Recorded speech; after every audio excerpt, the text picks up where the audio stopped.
I'm just doing my job here. I'm fine, Rob. They don't bother me.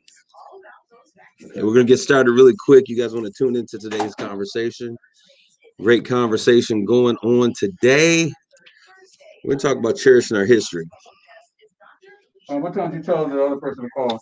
They're gonna call in a quarter after, and then there's someone calling at 6:30. Someone's calling in quarter after? Yeah. Yeah, we should take a break because we have a spot after And we'll bring them right in after that. So I'll let you know when to take a break. Okay, cool. Unless you want to take a break after you're what's on my mind, it's up to you. Nope, let's bring them in after the break. Okay, Sponsored by McDonald's.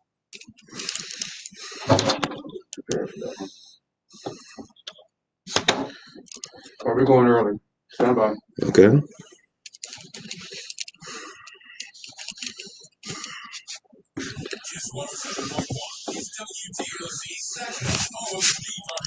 It's simply the best R&B all day. Take us everywhere. Your smartphone, the J-O-B, and your Alexa smart device.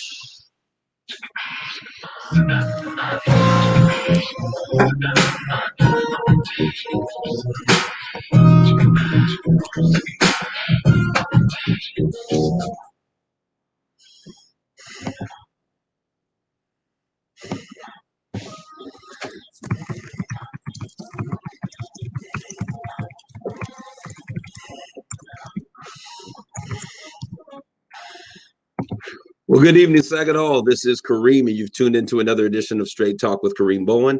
I am so glad that you guys have decided to stick around and come on in here on today. For those of you listening to us on the radio station, thank you for tuning in. Please keep your radio FM dial tuned to KISS 107.1 FM. All right, for those of you out there in social media land, I want you to get involved with the conversation. I want you to like, tag, share, repost this conversation so that we can begin to just really get in here. There's a lot of great things that are going on, and I'm excited to share some of what's happening with you all on today. All right, so today I want to get started with talking about what's on my mind, so I don't waste any time, and take any time away from my guest on today. Some of you are aware that I have been doing some things as it relates to working with Microsoft on some amazing things that they have going on. And I have the creator, the developer of this very unique Black History experience is going to be on the show with me today. And she's going to be sharing exactly how she did it, what was her motivation, and how you all can be partakers of, I think, one of the greatest virtual experiences that I have seen and been a part of in a great while. All right. So you guys stay tuned to that conversation. But you know how we do it here. We always talk about what's on my mind. Today's theme will be cherishing Black history. That's what we're going to talk about. How do we cherish Black history in that conversation? But the first thing I want to talk about, and I know people are probably like this, and I am so fatigued, impeachment fatigue, number 45 fatigue. I can't take it anymore. Rob, stick a fork in me because I am done. But I want those of you who are out there just to give you an update, because I know many people don't tune in to see what's going on. But impeachment part two, as we said, and most people know there's no surprises in terms of the outcome of what took place. That particular removal from office for the second phase of impeachment of the second time of the impeachment of former President Donald John Trump ends in an acquittal for the second time. The vote for the outcome was 57-43. 7 Republicans voted with the Democrats in the Senate when it comes to a removal from office with an impeachment case. There has to be 2/3 of the vote. That meant that 17 of the Republicans would have had to vote. They were 10 shy of that goal. And I'll just be very honest with you, the impeachment managers I watched as meticulously as I could. The impeachment managers laid out a masterful case, Rob. It was masterful. That's the only word that I can think of. But what was interesting and what was quite obvious is that the Republican senators were committed to a not guilty verdict by any means necessary. When you see how the information, the evidence, all of the evidence played out, we're not talking about using someone else's words against him, but really planning a case where his own words were used against him, were the words of his supporters. The whole idea of this being, a far left Antifa group coming in, it wasn't his supporters, was thrown out the windows. There's been hundreds of arrests that have taken place in response to this insurrection attempt. And many of those individuals were saying, hey, we got our marching orders from Donald Trump. He called us to Washington, D.C. He put together the plan. He told us we were going to the Capitol. He told us that we were going to fight and fight like hell. And, so we're here because he brought us here. And so there's so much still to be desired in terms of the information that's coming out of here. But it was such a masterful case. The Republicans were committed, as I said, to a not guilty verdict. But what struck me most, and I don't know about you, Rob, but what struck me most about this entire thing was the fact that, it was almost like they were watching with their head in the sand. And McConnell, he came out after voting not guilty and basically said, look, everything that was alleged against him is true. He is responsible for the atrocity that took place on Wednesday, January the 6th, and he should be held accountable for it. This is not the place to do so. What was interesting was that he had all the authority to start the impeachment process, but said that he wouldn't take up the case until after the inauguration, and they wanted the new administration in place. Then his defense strategy was, well, he's no longer in office, so we can no longer prosecute him for this crime. And that's where they all stuck to. So it's sad that people would be willing to play politics with things that are so very important in our nation. And what we saw here was just this double-mindedness. So I didn't have, you lose a lot of respect for people when they when they aren't even able to stand up and live up to their own expectations, or, be able to stand by their opinion or their points. But this guy has hijacked the Republican Party, and it's going to be interesting to see how things shake out as they move forward. Let me add something too, as a bomb solver. We can only hope that the Congress would pass legislation to institute or put into effect the 14th Amendment, Section 3. That would prevent Mr. Trump from running for office, getting government office, federal office. And so we can see what happens after that. If that's ever produced or put into effect, we have to see. We'll see what happens, but it's crazy what's going on. So we're gonna. I'm exhausted. I'm ready for Mr. Biden to move on with the agenda and see what happens, because we already knew what the outcome was. Absolutely. But the exercise was necessary. Absolutely. The exercise was necessary. I think that it is necessary. Anytime you hold people accountable to some degree, whether or not everyone's willing to step up and do the same thing, it is a necessary cause. It was not a waste of time. But people must understand that when you come against our government, no matter who you are, no matter what position or role you play in the community or in the government, that we are not going to tolerate that type of behavior. So it was necessary, a very necessary thing to do. Next thing I want to talk about, vaccinations are well underway. People are getting vaccinated all around me. I was talking with my mom. She's got all around me. Everyone around me is getting vaccinated. My mom called and she said, "Oh, I'm taking the L." I said, "What's that?" She says, "I'm getting vaccinated." So I connected her with the information. Get vaccinated. She's going to get vaccinated this coming Thursday. Many of you that are out there that want to or desire to get vaccinated, I am not anti-vaccination at all. I do have, had a number of reserves and issues that were important for us to understand. And it's just because it has to do more with the rush of the vaccine. But what I'm realizing, Rob, is there are so many people that have asked me, how do I feel about the vaccination? So I have to be responsible to some degree. Okay. I'm not anti-vaccination by any means. But I think if enough of y'all get the vaccination, which I really hope you do, then you guys will kick COVID-19 out and I won't have to worry about it. But I'm supporting you guys. No, but the reality of it is, the opportunity to get vaccinated is coming up. After our show today, I will be meeting with health officials. I was contacted today. I'll be meeting with health officials to talk about vaccinations, some conversation about vaccinations. How do we get those who are most vulnerable vaccinated, who wants a vaccination, and where can you go to find what it is that you need. So I will be having that conversation today. So those of you who are listening, if you're interested, by all means, shoot me a message, post it on the page. Hey, Kareem, I'm interested in getting vaccination. How can I do it? Where they have them? And hopefully I will have some information that I'll be able to steer you towards. There is already some information out there that has been posted on my page, Straight Talk with Kareem Bowen on Facebook, that will give you an indication where you can call in and get vaccinated right. This week, I believe they have some places, some spots available. They're looking at a demographic of 65 years and older.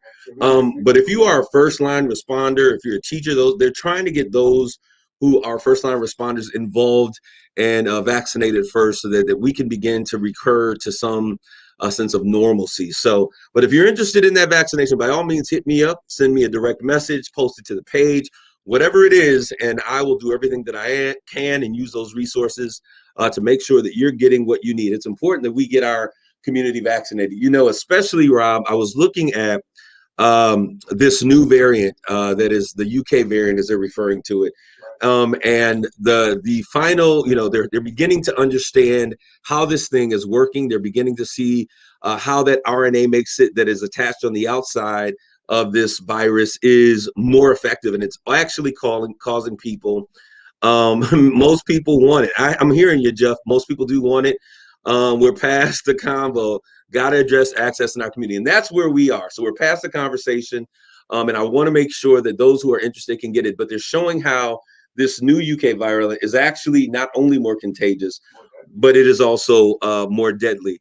And so with that being said, I had a very, and I'll share this, I had a very somewhat of a scare this week.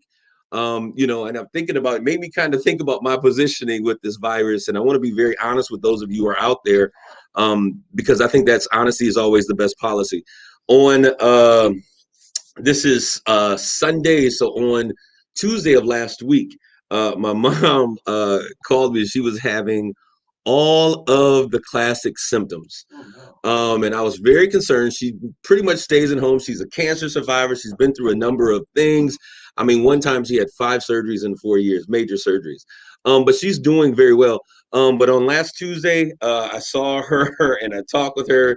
Did not sound good. It started off at first as some severe congestion. Then she had like headache because of the congestion and the coughing. And then, I was like, well, at least you don't have a fever. The next day she was like, I'm feeling chills. I'm like, oh boy, here we go. And so I talked to her. I said, listen, we're going to go in and get the test tomorrow. If you're not feeling any better, the next day she starts feeling better. And so, she was talking with the doctors. It appears she had caught some kind of 24-hour bug. So she's doing, but I thought to myself, had she had this vaccination, that would have added a layer of protection that many of us who are younger may, we have, we believe that we have a right or the ability to say, hey, I don't want to take it because I can survive, or I don't trust this. But there are many people that are vulnerable in our community that we really need to make sure that we protect. And so she was like, look, I want the vaccination. She did what was necessary. I hooked her up with the information. And so now she's on the list to get it on this coming Thursday. And so all of you, if your mothers, your parents, those seniors 65 and older, that's the population we're vaccinating, are interested in getting this vaccination, by all means, come to me, hit me up on Straight Talk, send me a DM or whatever it is, post it on the page, and we'll do everything that we can to get those who are most vulnerable in our communities vaccinated. It's all about access, as my brother Jeffrey Bull said. And so I want to make sure that we are doing our part to protect the village. And so it was a little scary, but we made it through here. And I want to say this because this is very important when we talk about those who are very important, and we talk about how much of their treasures, they are treasures in our community. I look at my mother's my mother's godmother, Geraldine Anderson. She was named after Geraldine Anderson. This year, I believe she turns 108 years old. And when I think about something as simple as a vaccination being able to preserve or to protect or add some semblance of protection to her and allow her to, live the remaining years of her life, with those around her that she most loves. We've got to take those things into account. And so it's important for us to do what we can to make sure that our vulnerable communities are protected. So I'm going to give you the insight and the information after my meeting on today. I'll post it on the page where you can go, where we can get those resources, and how you can get your vaccination shot for those who are interested. Lastly, I want to flag goes half mast, a great soldier and pillar in the Black community. Pastor Fred Price, and many of you may not know who he is, but he is the founder and pastor of Crenshaw Christian Center, or he was out in Crenshaw, California. He recently, just a couple days ago, passed away from COVID-19. He was cutting edge. He was one of the first individuals. He was a faith preacher. He was a man who had great influence in the community. He fed people. He put people to work. He really began. One of his things was talking about empowering our community through impact and through job creation. And probably about, it must have been about 8 years ago, he did a series on race and religion. And he talked about the issues that I often talk about here in our community, about how race or religion has been, weapon or has been weaponized against Blacks in our communities to keep us impoverished, to keep us in poverty, to keep our minds shackled. And he addressed those issues. So we want to say he was an awesome teacher. Absolutely. Stacey Crosby out there. He was an awesome teacher. And I just want to salute him on today because he represents, I think, Black excellence. And so with this being Black History Month, he represents being and doing church. As all folks know, we grew up around the church, but he was not just doing church as usual, but he was creating jobs. He was building wealth, not only for the church, but for the community. He was feeding, he was educating, sending kids to college, just so many amazing things. And so I want to just salute Dr. Fred Price and praying for that family and that church community, because when the leader is removed, it becomes essential. And that was another thing that became really important to me as I talked and I thought about this vaccination. I need you all to understand, I'm having, for Jeff, and I know you said that Mr. Bulls that's out there in social media, that the conversation is over, but the conversation in my head continues on because I also realized, and I was thinking about the fact that as a young man, and with so many of our elders being removed, and being a young man who also happens to be a voice and a leader in the community, I have to make sure that I am safe and that I am okay for those who follow, for those who tune in and who listen to, my voice or my opinions and think that they are necessary for us as a community. So we've got to be a little bit wiser. And we're going to do that as we continue to move forward. All right. So my guest is going to be calling in any moment today.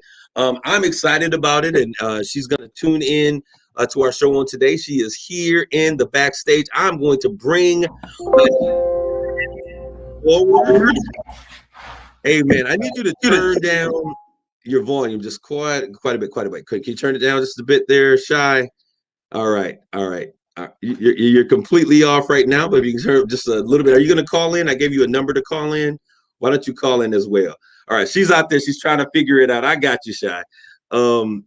She's going to figure this thing out. But I want you guys to understand. So this is Black History Month. And one of the things that we were doing here with Black History Month is I told you that I really wanted to lean in. I believe that this year, this season, this is kind of like the year of the Black woman. And when I say this year, I'm talking about even from 2020 going into 2021, we have seen Black women do some amazing things. And when we begin to look at, the Stacey Abrams and the Keisha Lance, but all of the women that were so integral in making great things happen this year with the changing of the political flags, and even aside from politics, getting our Black people engaged in the process is so integral. And so I just want to salute during this period of Black History Month. I just want to salute those Black women who are out there making great things happen. Okay. And so during the course of Black History Month, we're going to take a second, and I see my mother out there in social media land. Good evening. Tribute to you and to all of the ladies that are out there. I want to say to you guys, happy Valentine's Day. That is not lost with me here on today. I want to say happy Valentine's Day, and hopefully Those who love you have celebrate you or planning to celebrate you, and you don't have to go out and do anything major. I was sharing this with one of the other brothers today. It is the little things that count. And somebody say, well, we're not celebrating this man-made Hallmark holiday. But the reality of the situation is anytime that you can take a moment to show your appreciation. And Mr. Jeffrey Bulls, I saw you celebrating your beautiful wife. One thing that I love is Black love. And I love seeing our Black people get together and take care of each other and celebrate one another. So brothers, on today, if you have someone that is significant, if you got a wife, if you got a girlfriend, if you got a boo thing, whatever it is, I want to make sure that you take some time out today and we're going to celebrate our women. You know, as Tupac said, you know, we got to celebrate our women. Do we hate our women? You know, so since a man can't make a child, we have no sense in telling women where to create one. That's some of that Tupac, all right, from old school. But I want you guys to take this moment and celebrate those women in your life, because I'm going to be doing the same thing. I'm going to be doing a focus on a slant towards celebrating Black women. On last week, we had Tajan, excuse me, Tajan Robinson. I killed her name last week and she got me all the way together, Rob. But we had Tajan Robinson on last week and she was talking about pop-up shops. She is an engineer that is doing great things out there for our kids. They had an amazing, oh my God, Rob, they had an amazing program on this past Saturday. So many kids that were in there. She was talking about the kids, about, you know, healthy choices and making healthy lifestyles and healthy goals. And how do you begin to impact your life and your community and all of those things?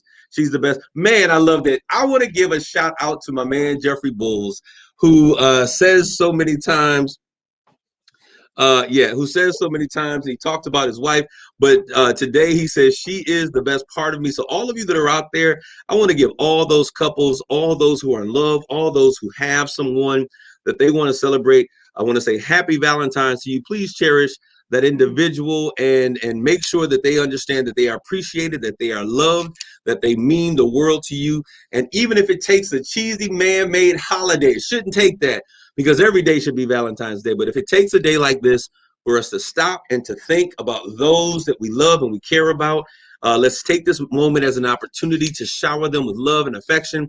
Brother, if you don't love us, somebody else is going to show you how to. So let's take the time to do that thing right. All right. So I know that next month is Black Women's History. And so we will be also, you know, we'll talk about that a little bit next month. We're going to take a quick commercial break. Even though we're celebrating Black women in Black history, I do recognize next month is Women's History Month, but we're going to do both that here this month and then also again on next week. We're going to take a quick break and we'll be back with more of Straight Talk. You're listening to Straight Talk with Kareem Bowen on KISS 107.1. From the time of your show, you got called.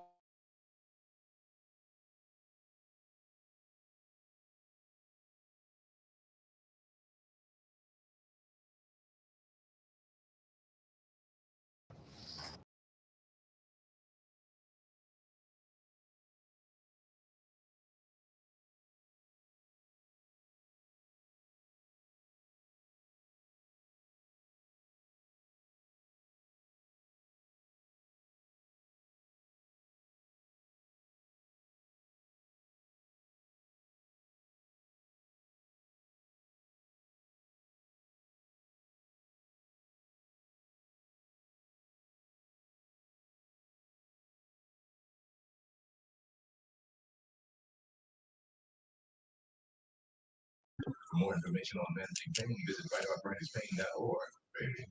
This message is brought to you by the Arthritis Foundation and the Ad Council. It's Straight Talk with Kareem Bowen on KISS 107.1.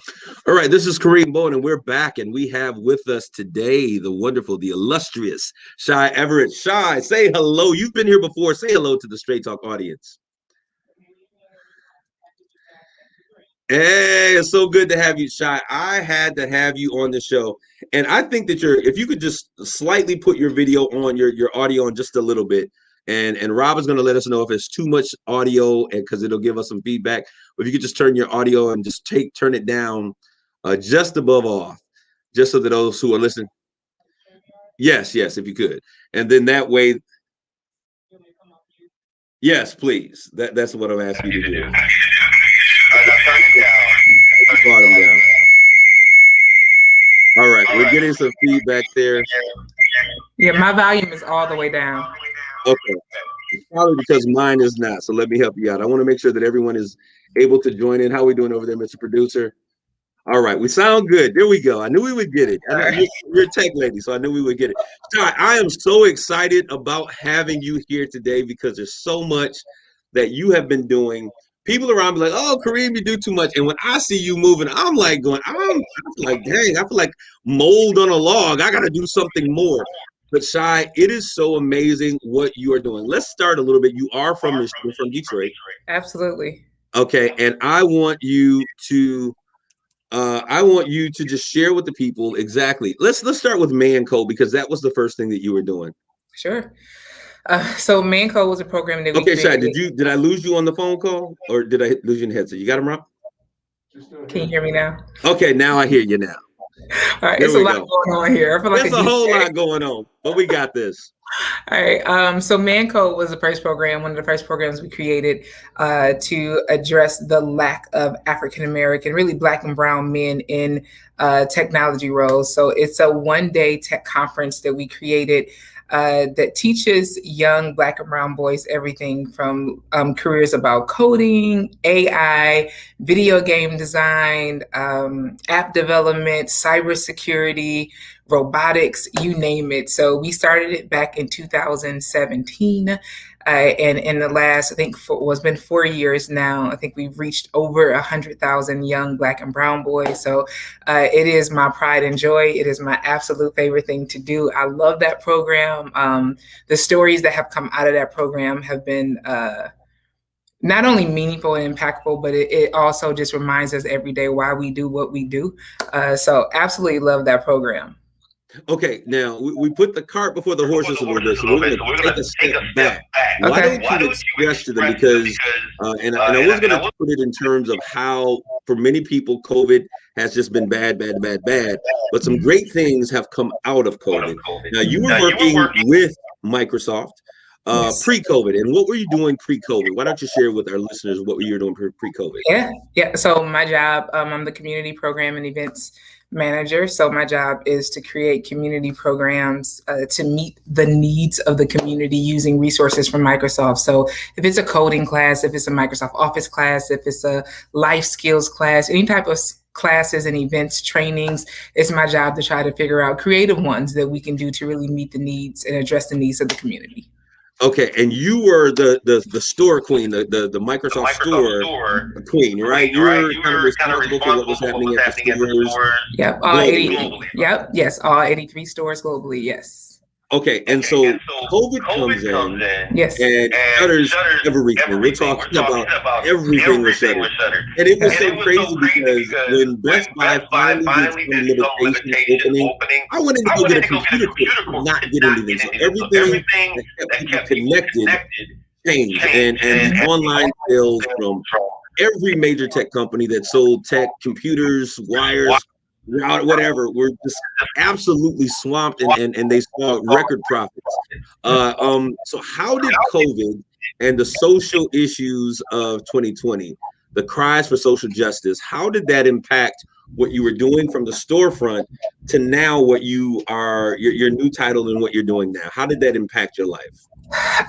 You know what? It just actually created more opportunity. I look at my job as I'm the person that's supposed to find a solution if there's a need and a problem. So when COVID came, it just actually created more problems, which mean that I just had a bigger job to do. So it wasn't, I didn't look at it as a problem. I looked at it as an opportunity to do something different. Even with our Manco program, I think during, I want to say it was Father's Day, we held one called the Rules of Engagement. And we had an NBA, 2 NFL, and a WWE player with Black men, with their sons, all talking about the hard conversations and these unwritten rules that they have to have with their young Black sons around engaging with the police and just being out. And we had over 70,000 young Black and brown boys who were tuned in. Wait. You gotta say that number. You breezed past that. Over how many people? 70,000.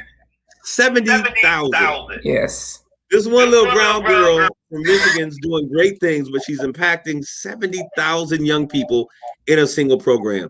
Shai, when you look at what you have been afforded to do and what you have been blessed to do, I got to say it that way. Is it, how do you begin? What does this do to you when you look and say, wow, 70,000 was able to work with 70,000 kids and impact that life? How do you process that kind of thing?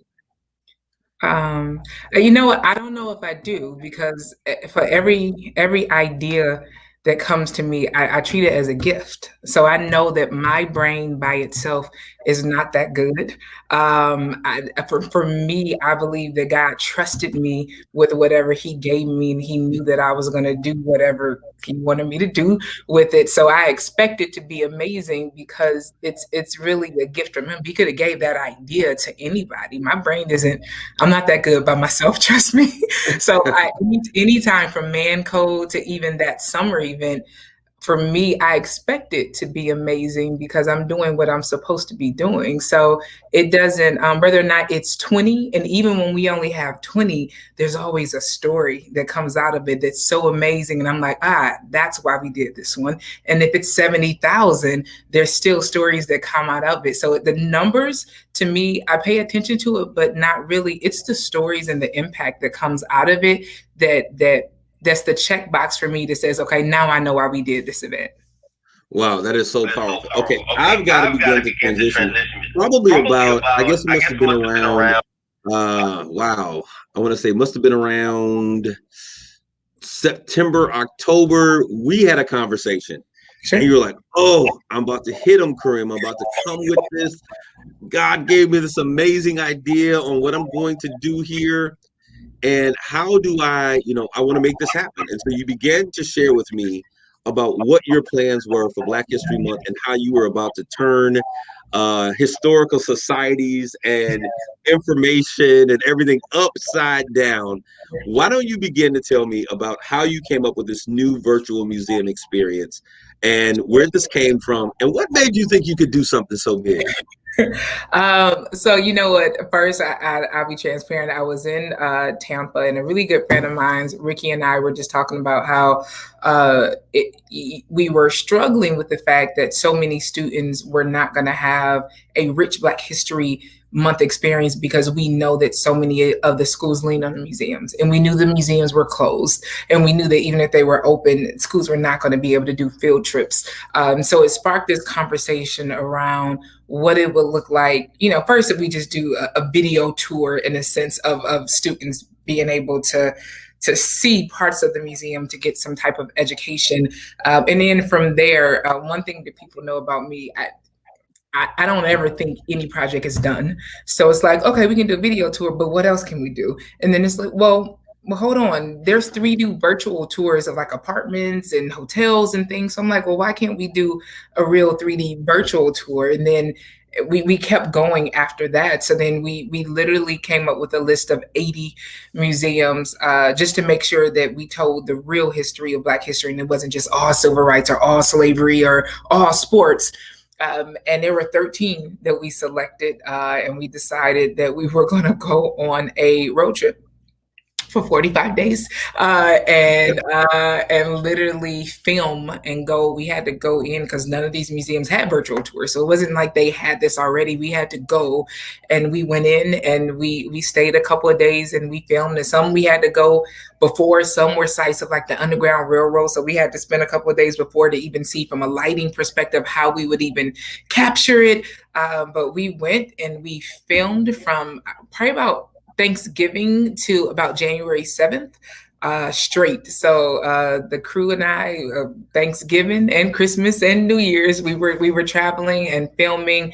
A lot of the museums, because they've been around a lot, don't have digital versions of what you see. So we had to take pictures to be able to blow it up enough so the students could see it. So it was a lot. We interviewed a lot of the the directors of the museums, and then even for like the freedom riders, we got to meet some of the freedom riders. So we did fireside chats afterwards. So with every step of the way, we started with, okay, we can do a video. Then we said, we can do a virtual tour. And then we got there, we said, well, we want them to be able to read everything. So now we have to take pictures. And then as we start meeting and learning about the people, we said, well, let's add in some fireside chats. And I think that the last step that we took where I said, okay, enough, just because time was running out.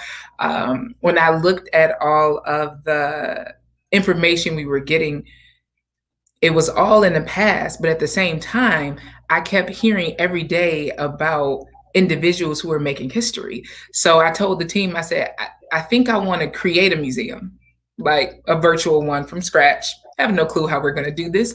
I was like, but let's find 30 game-changing African Americans who have made history somewhere in the 20th or 21st century. So my team started diving out, and everybody from Loretta Lynch to Tyler Perry to Coco Gauff to you name it, we reached out to them and said, we want to create this legacy project, and we're going to make a real virtual museum that students can walk through, and it looks like it's beautiful. It looks like a real museum. And we have 30 individuals that agreed to allow us to honor them. And it's part of the museums that we're offering up to all students as well. So not only do we have the historical ones that are real museums that are across the country, but we also created this legacy project just for students to understand that Black history is alive and well and is being made every single day. Shy, I mean, I am speechless. A man who talks all the time. I am so speechless, and I understand kind of what everything looks like because I was involved. But to be able to hear what you were able to create, and I hope my listeners are leaning in. What was your motivation behind this, and why was this really so important, Shai? I mean, this is a huge undertaking. You could have had a very easy Black history program, show some pictures, some images, but you were dead set on giving the experience. Why was this so important to you? And I know we have a couple of your couple. I see James and is it DeLorean that are also in back, and we're going to bring them out because they are part of this whole production staff that made this happen. But go ahead. Why was this so important? I think for two reasons. I mean, one, Black history is American history. And unfortunately, I think the stats, and I don't want to mess up the numbers, but it's less than 10% of schools across America actually have any type of Black history curriculum in their history program, right? So you're leaving out a really important part.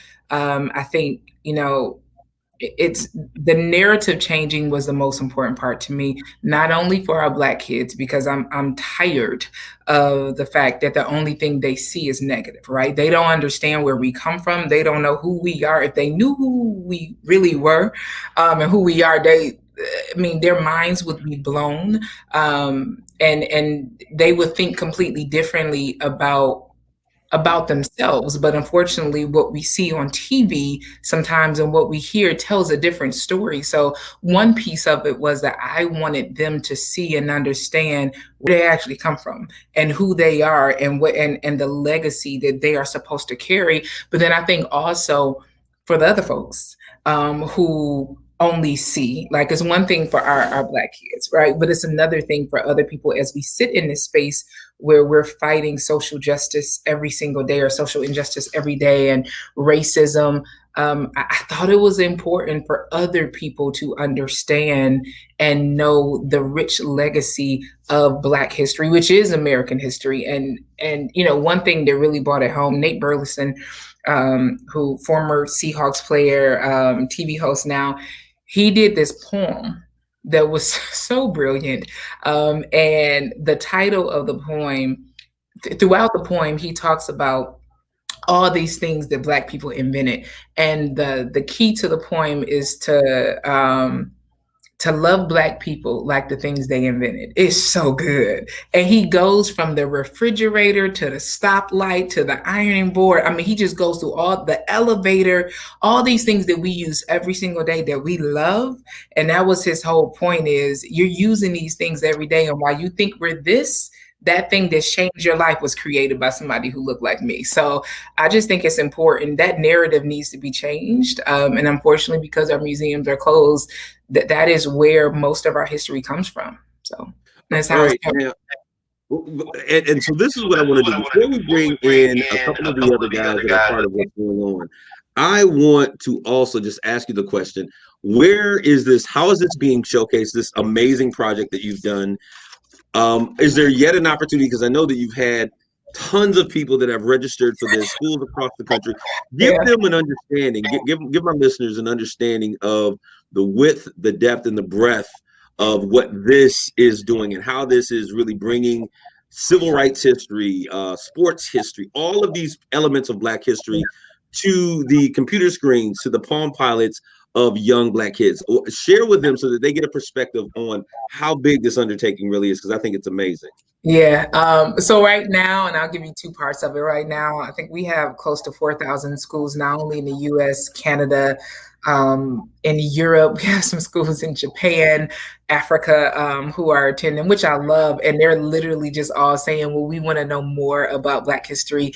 We have some experiences, like Kareem said, that are solely about civil rights. And we even have, like, we did the Civil Rights Center in Atlanta and followed it up with a fireside chat with Emmett Till's cousin, who was with him when he was kidnapped. The day he was kidnapped and later murdered, he was with him. He was with him at the day of the store. So we did an intimate fireside chat with him.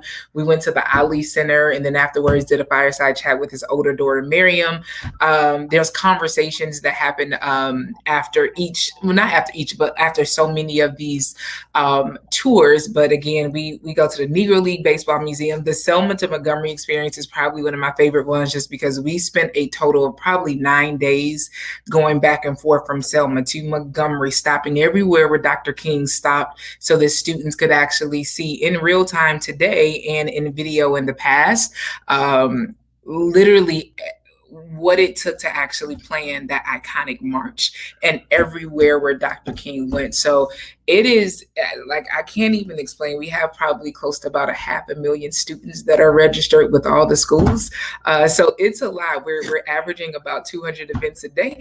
And I appreciate, for any schools that are registered, I appreciate the grace that you have given us, because it has been a learning experience for us. We're excited to do it again next year and even figure out how we extend this throughout the year, because Black history should not just be celebrated in February. It is something that should be taught all year round. So we are trying to figure out what are the different things that we can do throughout the year just to educate everybody on Black history. But it's been huge, but I love it though. I love it.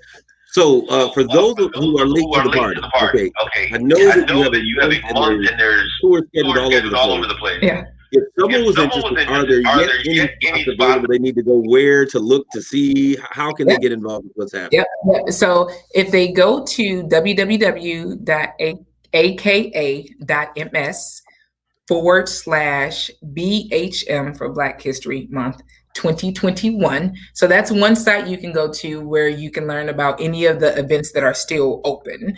So we still have about 80 that still have space where schools or individuals can book into.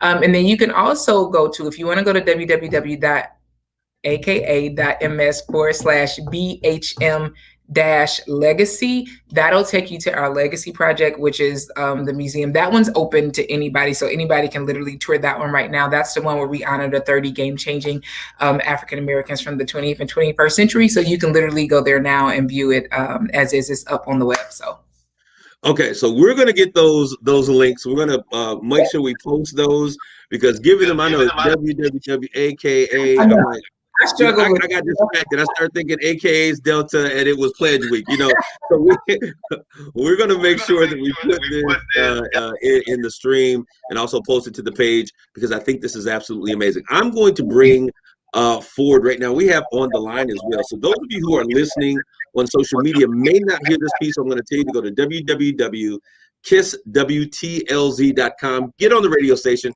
Once you get to the website, it's going to play off the main page. So you'll hear it right away, so that you can get my other brother, James, on the line. James, are you here? Hey, yes, I am here. Okay, so James, I see you abandoned me on StreamYard, which is cool. I'm going to let you pass on this one. But you are here with the radio now. What role did you play in this wonderful experience that has been put together? So I had the opportunity to take photos um, capture some images, do a little editing, did a little review work. I even did a little driving. I was a chauffeur for one of the guests. Um, and so yeah, that was my role that I played. So when Shy came to you, and I know how Shy does it because she literally has her soldiers all over the country and probably around the world. So when she came to you and she said, "Look, this is what we're getting ready to do," what was your initial thought? I was like, sign me up. Oh, Awesome project. I even shared it with a few of the schools in here in Detroit, Michigan. That's where I'm from, Detroit, Michigan, and also a school in Ohio, Toledo, Ohio. So I was excited about it, and I was ready to go to work. seeing history through the lens of a camera. What was the takeaway? How did that impact you? What was your takeaway from this entire experience? Not only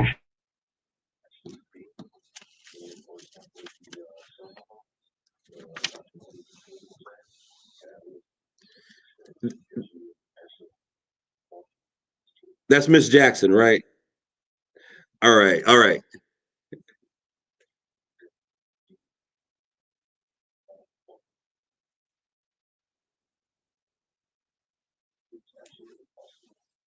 Wow. Okay. So when you look at this entire thing, and I know you said the Selma house was something that was, what were the images, the photos that you were taking pictures of? And is there one of those photos that you snapped and said, wow, I'm going to keep this. It's going to be my screensaver. It's going on the wall. Is there any experience that you have taken in this process or any of the images that you take, maybe that even make the tour that you think are key to really remembering this experience?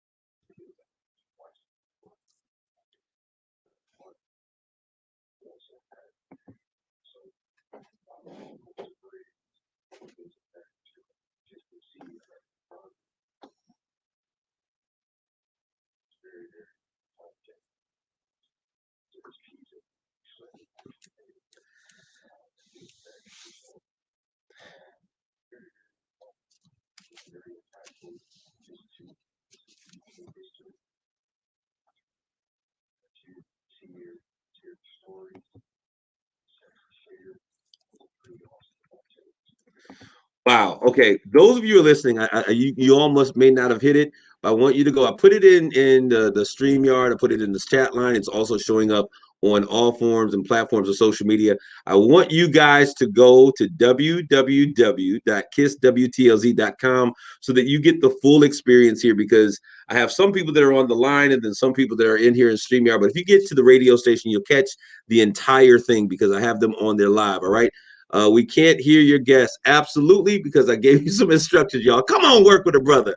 All right, but I want to ask you this question because when you talked about those pajamas, man, I'm gonna tell you, Shy sent me this link and she's like, hey, we want to use your voice to go through this thing. And so, I'm feeling like the Geico guy. Hey, I'm Kareem Bowen, and I'm looking at this thing, and she did not give me or preface anything for me in terms of how intimate this experience was going to be. I'm just thinking, this is a museum. We're going to take some pictures.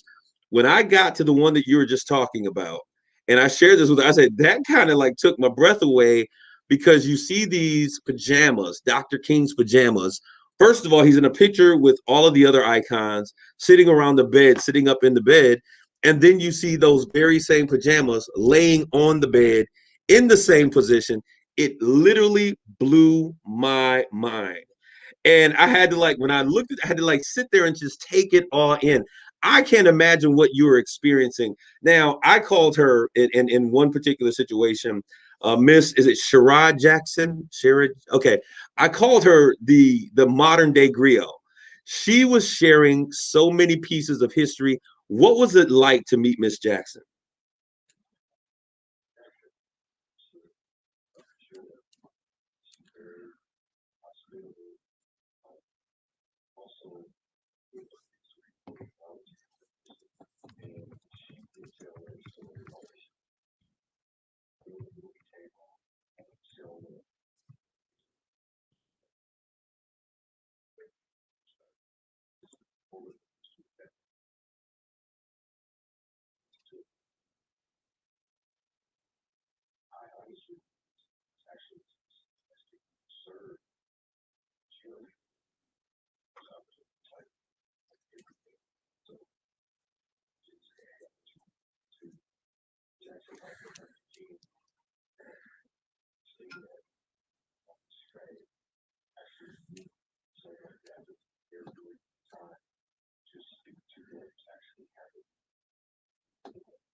You expect another call?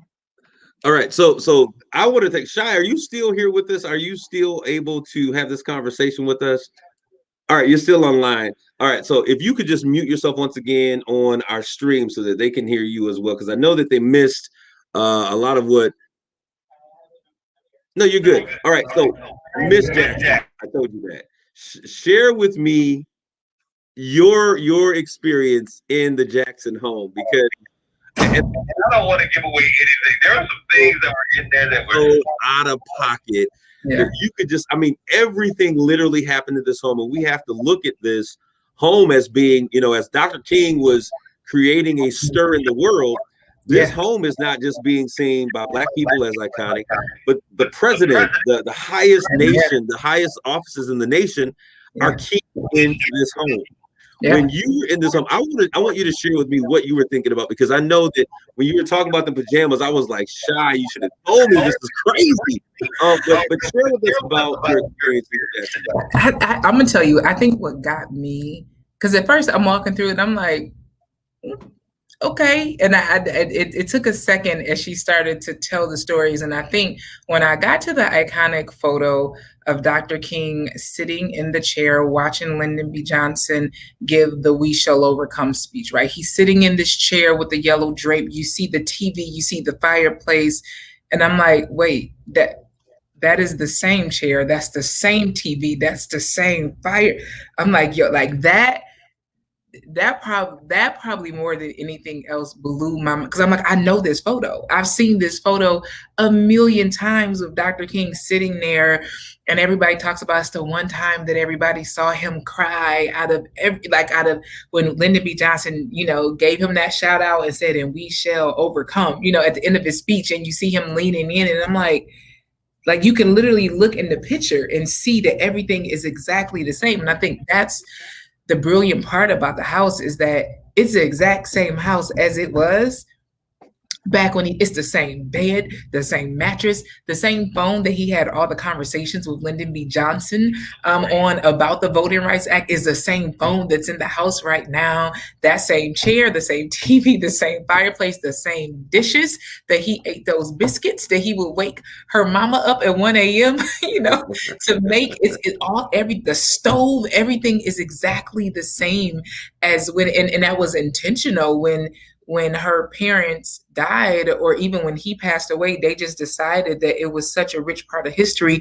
that they wouldn't change anything. And I think that's beautiful, that they wanted to preserve that, where the couch where he always took his naps, on all of that. And even, during the tour, she literally shows us the actual telegram that came that showed, when he was assassinated, and the telegram, the Western Union typed out telegram, the real one that came, that invited them to the funeral, and his actual obituary, like the actual, not a copy, not a print, like the actual, like that. I mean, that's something that I would never, ever, ever, ever forget. The stories that she had, and even to know that like Booker T. Washington and W.E.B. Du Bois stayed in the house years before. I'm like, that house is a gem. It's precious, and the stories that come, like it is history. It just, I'm still, every time I think about it, it's speechless. And James and DeLorean even got more of an experience, because they got to drive her back home because she lives in Florida and the museum is in Selma. So they got to spend a lot more time and learn a lot more than I did. But it was that house is amazing. It really is. Okay.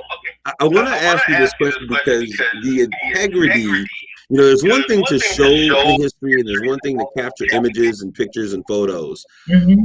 But what I have to say, the integrity in which you place everything and the what I call Black excellence that was displayed in every piece, the videography, the orientation of everything that took place was absolutely phenomenal. Now, you have something that has never existed before. This is why I tell people that technology is going to be so essential in terms of how our history is not only captured, but how it is stored, how it is kept, and how it will be displayed for eons to come. Absolutely. You are now in possession of what I consider one of the ninth wonders of the world. Okay, it is something that most people will never be able to see, and you have provided this opportunity for so many young minds to do this. What are you planning to do next? How do you handle this kind of information? What do you do with this shot? It is crazy. So what comes next with this information? I mean, we keep going. Even the legacy project, we're already like, okay, so who else do we add? And maybe we, like that's something that's not going to stop during Black History Month. We're going to let that keep going because Black history is still being made every day. So as we make updates, weekly or monthly or however long, that museum that's honoring these game changers. And then what I love about it is at the end of the museum, there's an empty space with a question mark. And we ask anybody who's in there, what's your legacy going to be? Like, what is going to be your game changing moment to make them understand that 50 years ago, there are a million things we can do today that we could not do 50 years ago, 40, 30 years ago, which means that for us as African Americans and Black folks, history is ours to be made, right? So I think, it is, I have no clue what's next. I am just, I sit. When it comes, I know that it is mine to take, but the legacy project will live on. We're probably gonna, my mind is spinning already about how we can retell more historical moments like we did with this one, or even like the Selma one where it wasn't really a museum, but we kind of walked students through. So the wheels are turning. I have no clue what's going to come next, but when it comes, everybody will know. What has been your initial feedback? I mean, we're smack dab halfway through the tendency of this particular museum display. What has been the feedback? What have kids been saying? Okay, now I'm gonna cry. Like, this is we get to see in the chat, the comments that students are making, and it has been it's been heavy. It's interesting because I'll sneak into some of the slavery ones I mean, we start at Fort Monroe where the first 20 Africans arrived in America. So pre anything that we know about slavery, we started there and ended at one of the sites of the Underground Railroad. So they got a full view of what slavery was like and walk them through. So even to see them think about that and learn about that, we had some students who were crying. We had some students who were scared. We had, interesting enough, the Emmett Till piece, Will Jackson, who was on the roll with us as well, and unfortunately isn't feeling well today, so couldn't join us, but he did this beautiful piece on Emmett Till, this video that he put together in the Civil Rights Museum. And surprisingly or not, we got good and bad reviews, because we had some teachers who were like, our students need to see that, and then we had some who were like, I wasn't ready, right? And I'm like, my conversation with teachers have been interesting, because I'm like, but this is Black history. Like our history is not rosy and peachy. It ain't pretty. Like this is, and if you can't watch the video of Emmett Till, like you're in trouble. Our history. That's our, I had to explain that to some folks. I'm like, what did you expect when you thought we were doing? You thought we were just gonna talk about President Obama? Like, no, like Black history, it is not pretty, but we're resilient, and it shows how we've overcome all of these other things to be the beautiful, strong people who we are today. So you have to look at the story properly, but you got to tell where we came from first. So it's been an emotional. It was an emotional journey for us while we were traveling on it, and it's been an emotional journey for students and for teachers. Okay, Shai, one more time, just really quick. For Yeah. people that are interested in getting this information, we got about a minute and a half left. Why don't you give them really quick where they can go to? Throw those websites, because there's somebody that's writing it down. Just give me one of those really quick. We'll put them in the chat. Go ahead. I got you. www.aka.ms/BHM 2021. So Black History Month 2021. All right. I want to thank you. So an hour goes by so fast, Shai. Yes. This has been absolutely amazing. I want to say thank you to you and to James and DeLorean and everyone that was involved. DeLorean, shout out. My bad, my man. We're having some issues. I want to make sure that we keep the feedback down so that the quality of the broadcast is still there, so that we don't lose people interest that are online. But Shai, I'm going to talk with you because I want to see how we can somehow get people this experience. I know it is a work of a labor of love, but I want to say shout out to you. You are Black Girl Magic. You are history in the making. I certainly thank you for your time. Thank you for being here at Straight Talk. And I look for more from you in the time and the month to come. Next month is celebrating Women History Month, and I'll be sure to make sure that we reach out to you as well, okay? Awesome. Thank you so much. Thank you so much. Thank all of you for tuning in today for Straight Talk. It has been great. Take care of yourselves and each other. Make Black History Month every single day of your lives. God bless you all. Grace and peace.